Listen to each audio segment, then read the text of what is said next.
Assalamu alaikum. Ben Masimcan ve şahsenem Mehir'din kızı.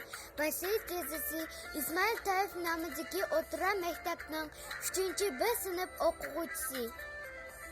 Mahmud Zaydi. Unutulmaydi Mahmud Qashqari. Dal bu kundan manzil ilgari. Ma'rifatning dana rehbari. Tug'ildi bir o'g'il dunyoga. Xon avlodi Mahmud Qashqari. Bo'lgan unda bir ali tilak. Vatan suyar yalqinliq yurek. Ata ana bo'lib yarilak. Molla bo'ldi Mahmud Qashqari. Yoz o'qishi aram almadi. Yayloqlarni kezdi qanmasdin. Hamonlarda qo'nib surdashdi. Nega barsa Mahmud Qashqari.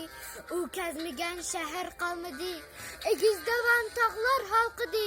Tangda chuqur kuy yangridi. El ko'nglida Mahmud Qashqari. Qalam duldul etini minib, ig'ir ustiga ilib. Bilim ishqida quyoshda kerib, nurin chashqan Mahmud Qashqari. Buyuk lug'at xotirasini, uning yumli xaritini, tavab qilamiz maqbarsini. Tangdishi yo'q bobom Qashqari. O'tsin-u ko'p asr va zaman, ajdodimiz unutilmas hamon. Bu kezmigan yer Gulston Bo'ston, qalbi daryo Mahmud Qashqari. Miros bizga 3 asri, ilm fanning o'chmas mashili, olimlarning sarka sarvari. Unutilmaydi Mahmud Qashqari.